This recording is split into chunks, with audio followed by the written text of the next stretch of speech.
What's good, everybody? It's your boy spacecitysteve. Look, don't forget to hit that subscribe button right here so you don't miss out on any 7th Hour productions. Hit that subscribe button right here. And remember, it ain't but 1, 2, 3, 4, 5, 6, 7th Hour, baby. Let's go. Okay, the game's still going on, but it's pretty much over. The guys are no longer in the game, and I'm here to offer my thoughts on what I think I saw today. And what I think I saw is I don't give a damn about the box score and what it says about Austin Reaves and the points that he scored today. That experiment is officially over. Officially over. I mean, Austin, he can't get open. He doesn't have dribbles. Like he's dribbling and doing a bunch of this and a bunch of that and a bunch of, and he's just getting, the guy in front of him just kind of standing there and just kind of, okay, cool. Like, go ahead and get it all out. I mean, go ahead. And then he's just going to throw a crazy pass and it's going to get intercepted. And it's just, and he does it again and again and again. He's just trying to drive to the basket and then dish out a pass. And it's super predictable. I mean, like, it's obvious. It's obvious. The experiment with Austin Reaves is not, it's just not there. And it's crazy because this is the game that broke Austin Reaves. And I'm going to put it on the screen, the play that I'm talking about. He's like running, trying to recover the ball, just he's tweaking out, running out of bounds, and then dishes it out to Alex Caruso, the other team. That is the play. That's the play that broke Austin Reaves. That's the play that for me defined this. Now this is it. So I'm done. I'm done on the Austin Reaves train. I don't think that we should re-sign Austin Reaves. Look, I don't care if he has I mean, he would have to, honestly, he would have to have a fantastic, I'm talking a spectacular rest of this series. Like, he would have to blow my mind. And could it happen? I guess it can. You know what I mean? Hey, we talk about it a lot here. Everybody's nobody till there's somebody. Yeah, whatever. I would have to. I got to see it, because otherwise, the judgment is out. The judgment is out, and so I'm done with it, bro. I'm done. He tweaked out on that play that I'm telling you about, where Alex he throws it to Alex Caruso after I don't know what he was on, bro. So that happened. And then, funny enough, I say it was a play that broke him because I'm sitting there watching the game with my whole family, and we're yelling it out, talking about, that's it, oh my God, get him out of there. He needs to get out of there. Come on, bench him. Like JJ Redick, if you know is good, bench him, get him out of there. And he did. JJ Redick did take him out. And when he took Austin Reaves out of the game, the Lakers started to play with such a flow. They started to play real smooth. Like, it's what I've been telling you guys as I was watching this game, dude. There's so much. Oh my God, there's so much. So he takes him out and the offense starts to flow. We start getting into the game. It's within, it's all of a sudden within 10 points, all of a sudden within 6 points. And all of a sudden we're kind of right there. And it was going so well.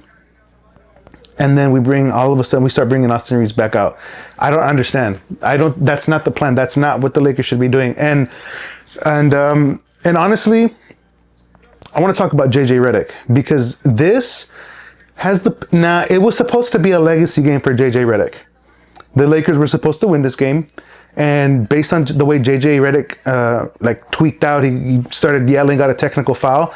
That was the legacy moment. I feel like I really like JJ Redick, but it was almost the legacy game. It was almost that. Had he committed to keeping Reaves out, for me, bench him.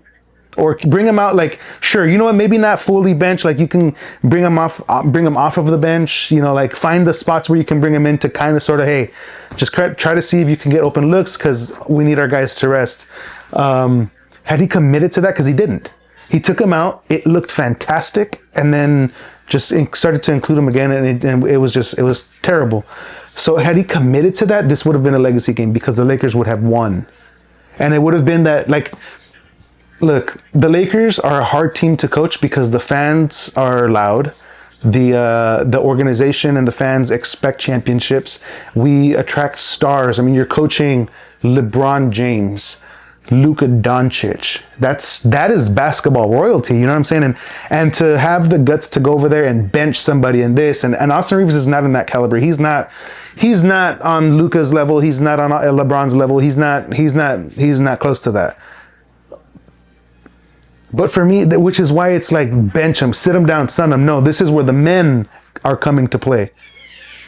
Because, dude, it's ugly to see, bro. And honestly, I'm gonna pull up Austin Reaves' box score, because I think it looks good. Like, what does he have? 31 points, and 6 assists. I can't see what, like, this is not showing me what the like the field goals and how many attempts and stuff.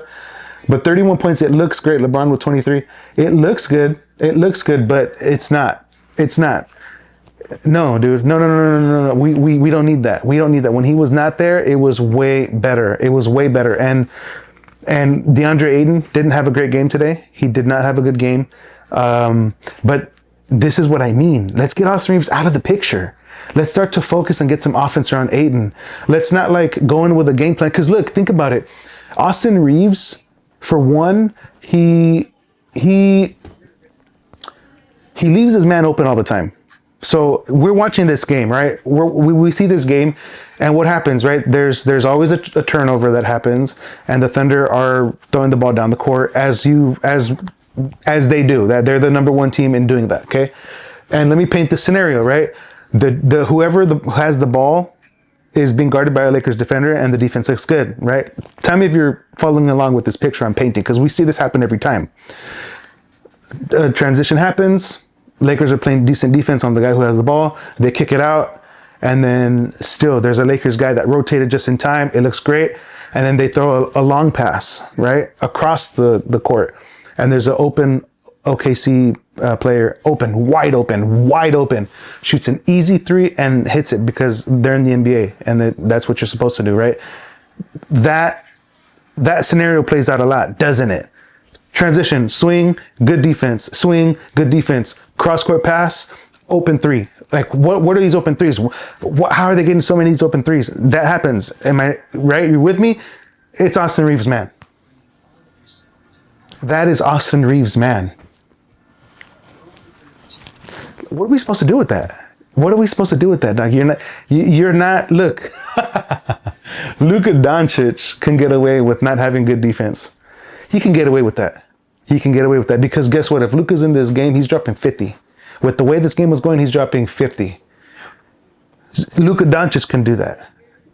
Austin Reaves, you can't. I don't care that you have your 30. That's not real to me. It is not real. Now, let me see. So that he's a liability on defense, and then on offense, bro, he's dribbling into nothing. He's sitting in a phone booth making a call. Dude, trying to dribble. Nothing's happening. He drive and kick. That's not, bro. It's not offense. He doesn't have a mid-range shot. If he needs to develop a mid. I don't know, dog. Honestly, no. So here's something I was thinking about. I know what we're doing with the. I know what the Lakers are going to do this offseason. I finally have figured out what the trade package is going to be for Giannis, right? As a Laker fan, we're sending Austin Reaves, we're sending Marcus Smart, we're sending Jake LaRavia, and we're sending Jackson Hayes. That is who we're going to trade for Giannis because, look, Austin Reaves, we're done with that experiment. Marcus Smart, we think about how he played in this game. Honestly, it's frustrating because he has a good impact. They were talking about it. The announcers were talking about it. He has a fantastic impact on the game, but on offense, like even on offense, I like him bringing down the ball probably more than anybody. And he has a good chemistry with LeBron, and he's decent. But then all of a sudden, dude, he starts to do some nutty stuff. Like he starts going. There we go. Sorry. He starts all of a sudden going for like the craziest. Like what are you doing? You're trying so hard to fit a crazy pass. So he has these just nutty moments. Like he takes the most crazy shots. Like what possesses you to take these shots? I mean, there's this one moment he's sitting there and he's in the paint trying to go up on Hartenstein and Shet. Like, what are you doing? What is that? And it doesn't work. So he's just sitting there, all of a sudden he has to gather. He's looking around, see what to do. And then he's got these two towers behind him. And then bro just decides to like throw the ball like behind him. He throws the ball behind him like this, but over the head goes, and it just throws it right to them. Like what in the world possessed you to do that? Right? In the moment that we're within 5 points and we have the ball, we hit a 3, we're within 2 in the fourth quarter. Or I don't know when it might have been third. I don't know, dog. This game was crazy. Like what possesses you to do that? Like he just eliminates that. If he was like, in a way like Vanderbilt, because Vanderbilt's not going to try to shoot an open 3. He tries not to. Even sometimes he's open, he'll try to dish it. You can see that Vanderbilt knows like, bro, like don't give me looks. Like if I'm wide open, like still, like I guess I'll try it, I'll shoot it. You can tell Vanderbilt has that, like, he knows that his shot is not great, which is, why don't you just like get a jump shot? I don't understand. Like, you get paid. It's weird. Anyway, well, with Marcus Smart, he got a little bit more of that crazy, like a little bit more of that, like that confidence, that delusional belief in yourself of like what possessed you to think just because you got great chemistry with LeBron and you can kind of like do similar things, as in you guys are on the same page. So that chemistry, right? You feel like, hey, me and you, like, we got that doesn't mean that you can do, like, LeBron can boulder through people and make the shot, bro. I don't know what possesses him to do that. So I include him in the trade package because they're going to want something. You know, I overall think he's a great player. Austin Reaves is the only person I'm done with. Jackson Hayes, too emotional, way too freaking emotional. And I love Hayes. But this was an immaturity thing for Jackson Hayes. Jackson Hayes needs to be way more present of the moment, because there was a moment in the fourth quarter, the Lakers are within, I don't know what, but if it was still a moment where it felt like it's not going our way, but F it, like we can kind of sort of like something could happen, you know? And he gets involved in some sort of a free throw. He's trying to get a rebound. And Holmgren clearly gets it. It's a situation like after the free throw where he's got the position. So it's one of those, like, you know for sure that Shet was going to get that. And then he goes and like swats him and then gets all mad and gets a foul and then they get free throws. Like, why would you do that? Why would you do that? I don't understand, dude. I don't. So it's frustrating to see because Jackson Hayes is a player that I like, but that was immaturity. That was unbelievable. Oh, kind of circling back to JJ Redick. Man, after he benched Austin Reaves, somewhere down that line, when I was saying this is his legacy game, because I thought he was going to commit to that plan, which would have worked. He even put Adu Thero in. I'm sitting there thinking, like, damn, dude, my hair's a mess, dog. I did this because I was going to put the hat back on quickly, but then you're all going to be like, oh, what's he hiding in? No, I got a full hair, dog. I just don't got, I ain't did my hair right now, Pop. All right, damn. Had to just prove to y'all that this mane is full. You know what I'm saying? Anyway, what were we talking about, bro? I don't know. This game is all over the place, y'all. I mean, shoot, man. He put Thero in. I'm sitting here thinking, dude, guys, like, he's listening to the show.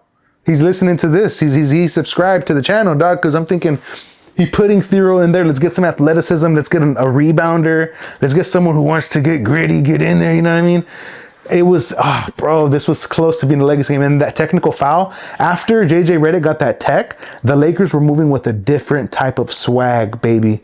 A different type of swag. It was cool, bro.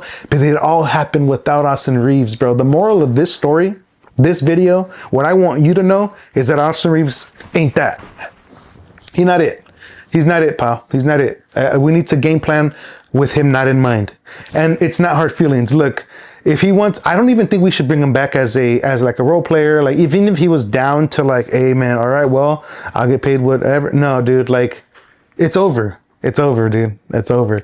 So maybe revisit it later. Maybe when Luka comes out, like, maybe he probably is a good Robin to Luka. Maybe revisit it then if we can get to that. But for now, no. The Lakers need to focus and lock in, and let me tell you why. Laker fans, it's not over. It's not over. I don't care what anybody else tells you. I don't care what anybody says. It isn't over. Have they won 4 games? They haven't. So it's not over.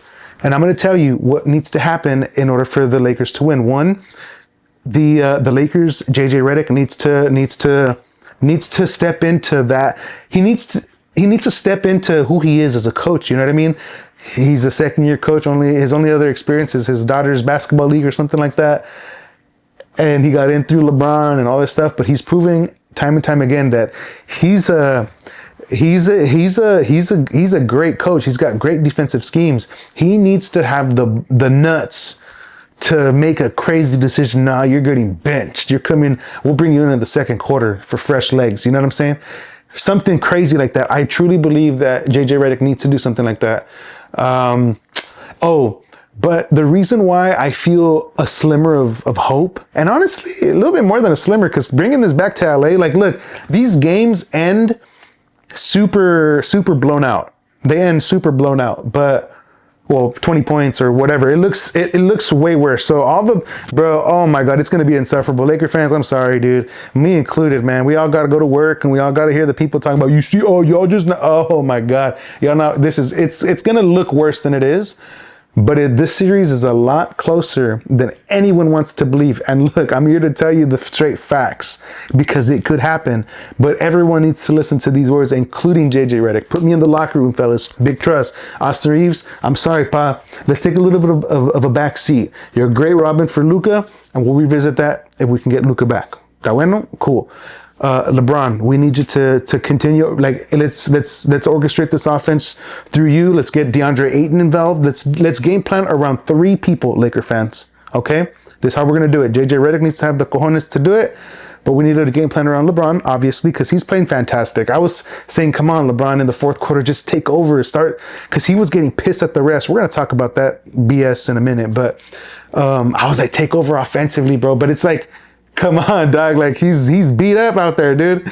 And his points come in tough. Like, LeBron's points, he doesn't shoot the ball as much as people want him to, because he's getting, like, grungy points. LeBron is getting points that are, like, important as heck. We're not doing nothing. We can't get anything. We can't penetrate the paint. LeBron's getting those, which is why his point totals are lower, because they're way harder to get. Like, you got to think about it, dude. His whole career, he's always played like almost like the point guard. And so he's out there, dude. Anyway, so around Ayton, because Ayton didn't have a fantastic, he did not have a fantastic game because of too much attention on Austin Reaves.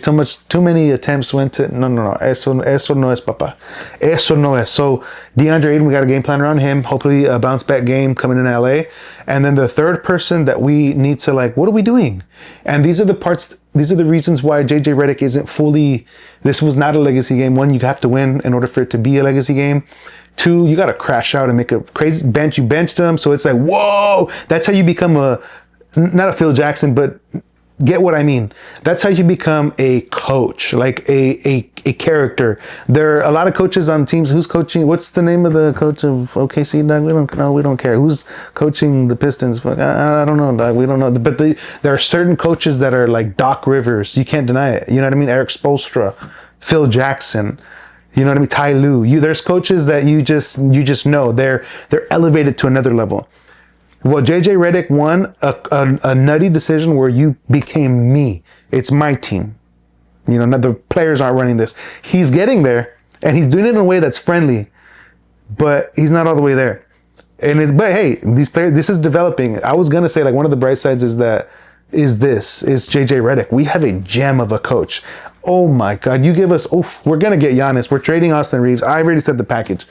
And I'm serious about it. I think that's going to happen. Hopefully not Jackson Hayes, though. I think I kind of take that back. We were saying that, I don't know. So, Rui Hachimura. Why do we stop feeding Rui? I don't care. And Rui, you got green light, pa. Someone needs to get into Rui's ear and tell him that he has the ultimate green light. Pull that pill, bro. You got ultimate laser beam. It's because, like, he starts making all these shots, great shots, but he's looked at as like a last option because Austin Reaves is bullshitting, dribbling inside of a phone booth, wasting all the time, and then also to just kick it out. Like, we need to, like, make plays for Rui, and I know they do, and they do a decent amount. More. He's shooting historic. So do it more. Enough. And honestly, this is Austin Reaves out of the way. We lost this again because of him. I don't care about the box score. It's on him. But let's get into the last little topic that I have to say about this game. And that's just about the way that the game is being played. The officiating is horrendous. The foul baiting by OKC it's disgusting to me, dog. It's disgusting. And honestly, the guys, this is no personal offense to them as personal human beings, because like I say, they're a great follow on social media. It reminds me of memories that I have, you know, being out with the guys and traveling, and they seem like a fun set of guys. So I'm sure as individuals and just folks, they're great. But as far as the way they choose to approach the NBA basketball game, it's it's just distasteful to me, bro. It's just distasteful. And honestly, again, I want to, like, too many people go out here and say these kinds of things and they get offensive to the person. And it's not, because look, because I do understand that they're getting away with it. They're getting away with this, with a broken NBA. And they broke the NBA. It's ugly. It's ugly to watch. And the NBA is allowing it to happen. And so that's where it's like, well, F it. For them, continue then continue. Because what I love about this game is that what the Lakers did at a certain point, whenever JJ got the tech, whenever we benched Austin Reaves, Thero was coming in, there was a moment there where, oh man, the vibes were at 100, because the other thing that was happening while all the Austin Reaves getting benched, they're making their little comeback, offense feeling smooth. While that was happening, they were also number one, complaining hard to the refs. I'm talking yelling in their face.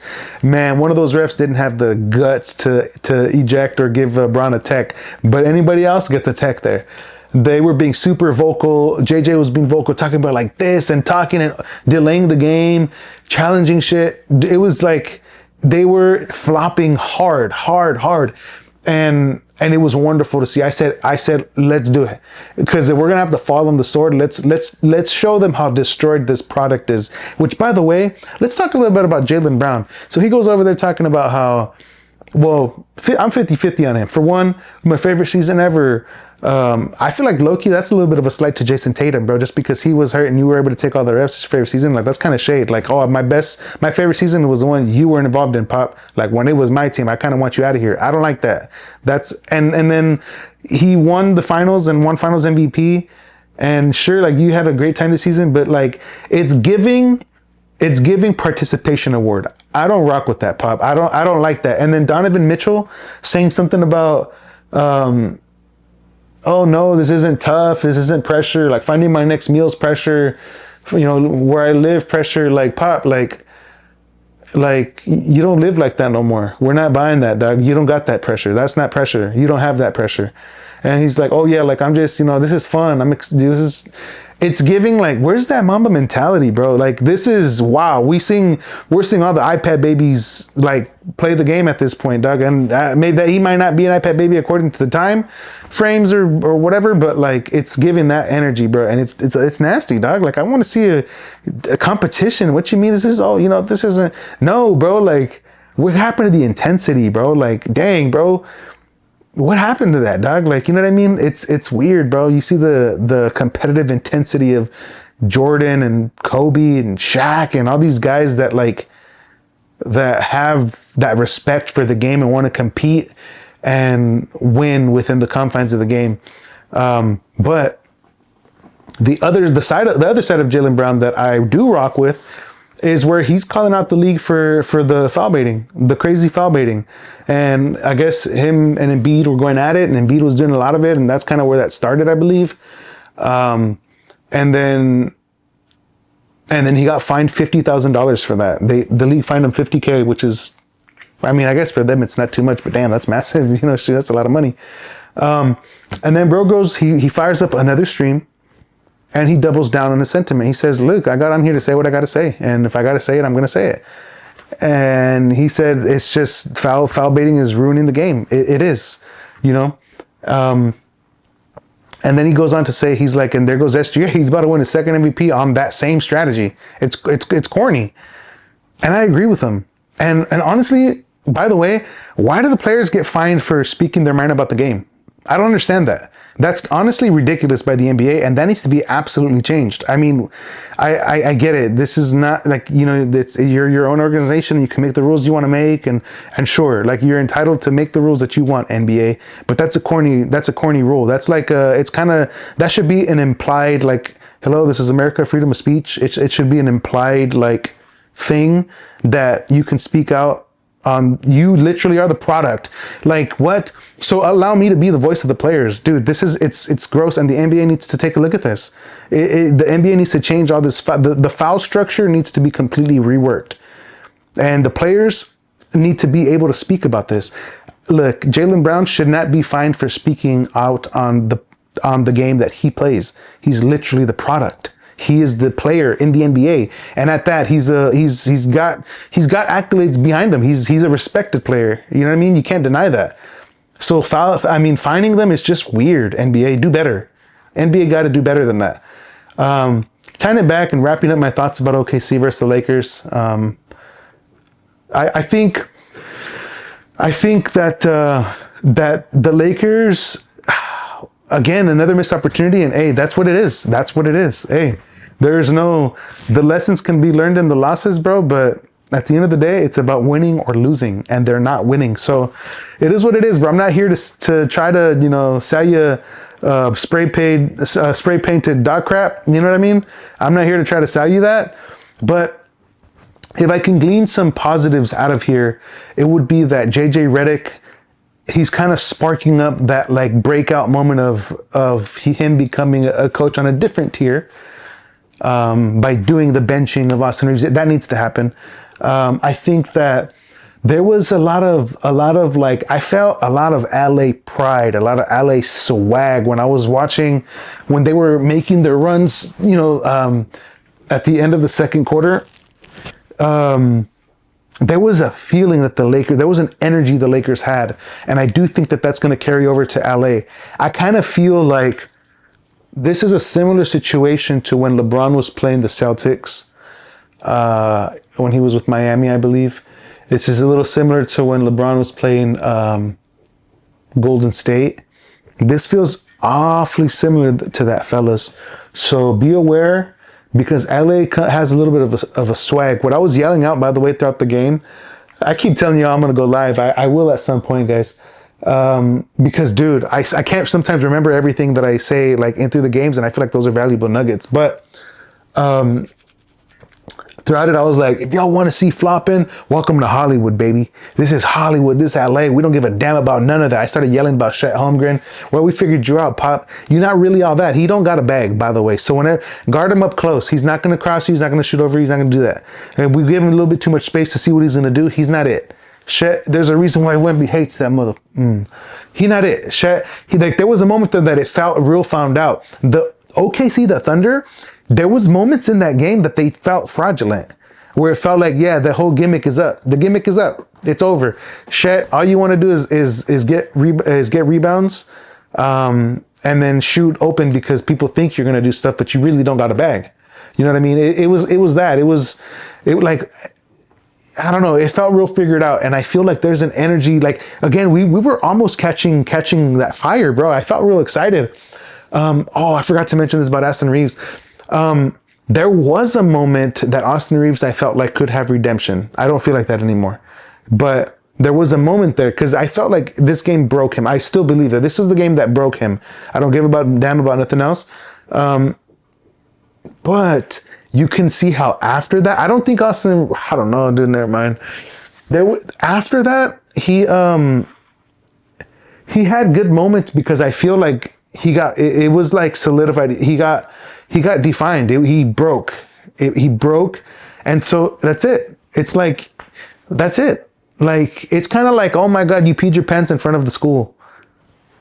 Well, now that it happened, F it, bro. Like, it is what it is. Like, all right, the cat's out the bag, dog. Like, F it. What could you do now? You take back that power. You know what I mean? It's like, because this whole time Austin Reaves said, what you gonna do? Hey, it's on you. Hey, you lost us that. Hey, whoa, what's going on? This is pressure. Like, let me not be that. I'm not what they're saying that I am, or whatever. Oh my God. I think this snapped him. And so he was playing with a little bit of a F it mindset.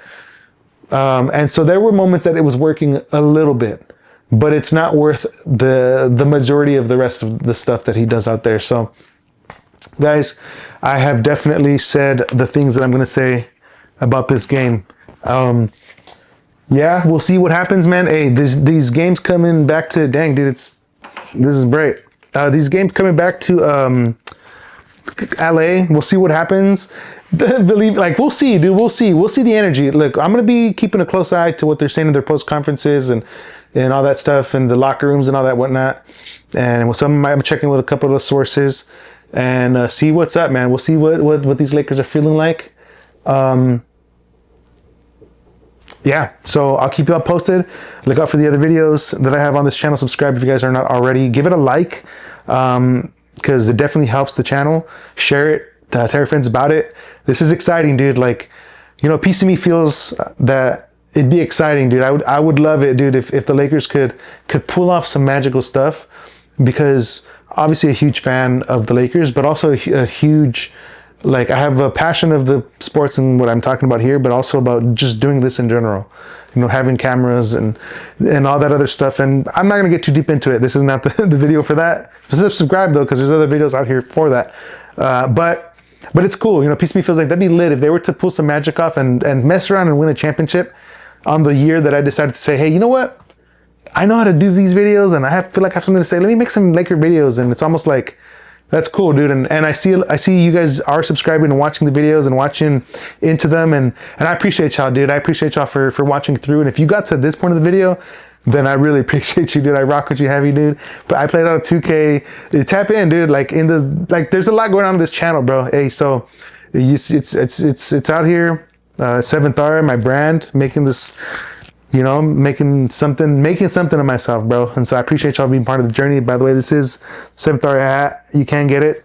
7thara.com. It's the commercial that plays at the very end. It's cool. Yeah, I make all this stuff, right? You know, it's cool, dude. It's cool. Anyways, I'm gonna wrap it up because I'm getting real yappy, dude. I haven't recorded a podcast in a minute. Okay, that's it. It's gonna be a hard cut. I'm talking too much. Peace.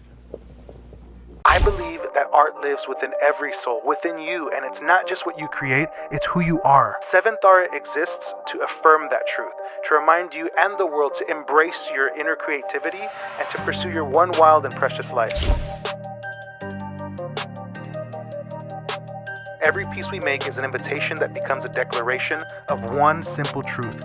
You are art. Head to 7thara.com and explore the collection today, because you are the art that the world needs.